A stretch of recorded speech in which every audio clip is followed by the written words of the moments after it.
Hello Virgo, Sun, Moon, Rising, and Venus signs. Kamusta kayo? Sana po ay nasa mabuti kayong kalagayan. Welcome back po sa Star Tarot.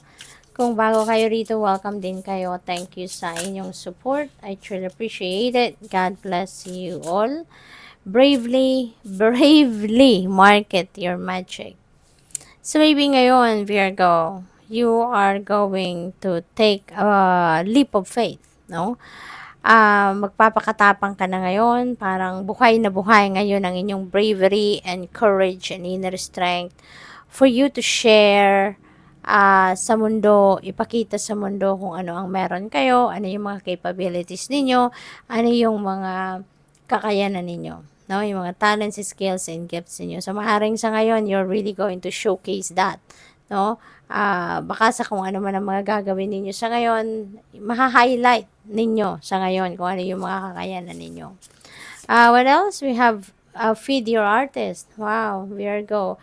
Maaring you are an artist. Maaring kayo ay merong mga creative prowess, no? At ngayon, siguro, ilalabas ninyo yan. Maybe, merong mga opportunities dito na magbibigay ng pagkakataon sa inyo para mailabas ninyo yung mga galing ninyo, artistry ninyo, ilabas yung inyong mga creative prowess, no? Yung mga ano ninyo, artistry sa katawan, ano? So, maaaring yan ay ilalabas din ninyo sa ngayon. Welcome, welcome the welcome the divine masculine. Ayan, Virgo.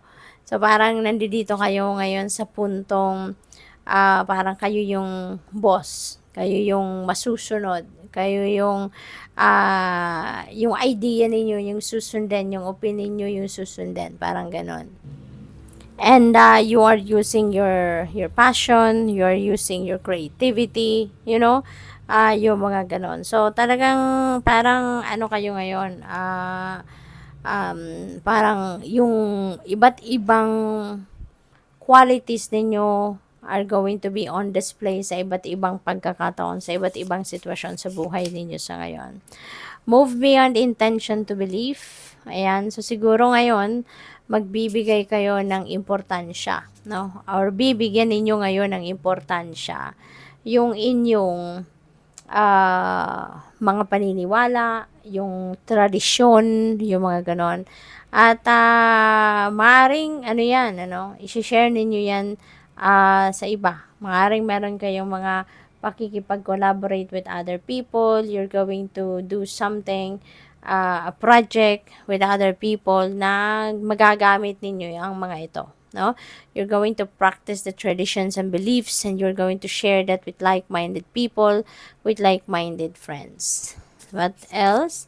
You have changes, maraming pagbabagong maaring maganap sa ngayon at maaring yan ay mga pagbabago that will start on a personal level. No? Baka meron ditong empowerment, no? Baka meron ditong mga skills development, personal na mga pagbabago ang siguro focus ng karamihan sa inyo sa ngayon, Virgo. Magic happens when you most expect it, 'di ba? Totoo, kapag naniniwala kayo na there's magic, no, magic will happen, magic will unfold. Kaya kung ano man ang ine-expect ninyo siguro sa ngayon, this is really beautiful. Kasi, kung ano yung pinagdadasal ninyo siguro, maaaring yan ay bibigay sa inyo. No? There are going to be miracles that may unfold sa buhay ninyo sa ngayon, Virgo. That could be answered prayers. That could be kung ano yung mga pinapangarap ninyo, ano yung mga ini-envision ninyo for yourself, maaring yan ay mag-come to fruition na. What else? We have the sacred flow of yes. Ayan. So, parang go signal ito sa inyo, no? If you are asking for confirmation or you're seeking for answers, no? Baka ito ay kasagutan para sa iyo, Virgo. Maaring yung universe ang nagsasabi sa inyo ngayon ng yes. Maari din na meron kayong mga pag-uusap or pakikipag-usap, transactions, negotiations happening with other people at maaring kayo yung, it's either kayo magsasabi ng yes or o yung kausap ninyo magsasabi ng yes sa inyo, mag-a-approve sa inyo, no? Or kayo yung mag-a-approve.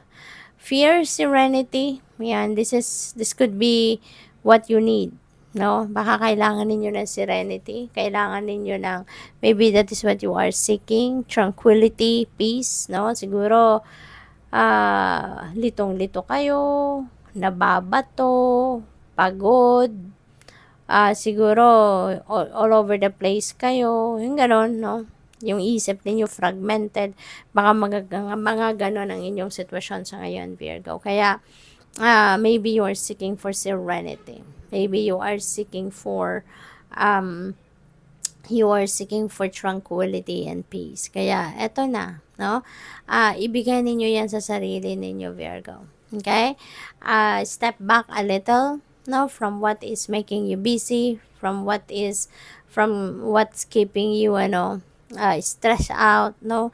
Atras muna kayo saglit lang. Gather yourself, gather your thoughts, gather your feelings, para makita ninyo anong kailangan ninyo. Anong kailangan ninyong gawin. Diba? Mag-focus muna kayo on your well-being, no? Get back to your center, get back to your core para mas makapag-isip kayo ng maayos, magkaroon ng kalinawan ng inyong isipan, mag-ground din yung inyong sarili, and with that, mas makakapag-relax kayo. And you can, you can figure out kung ano yung mga priorities ninyo, no? So, good luck. Thank you for watching. Love and light. Namaste.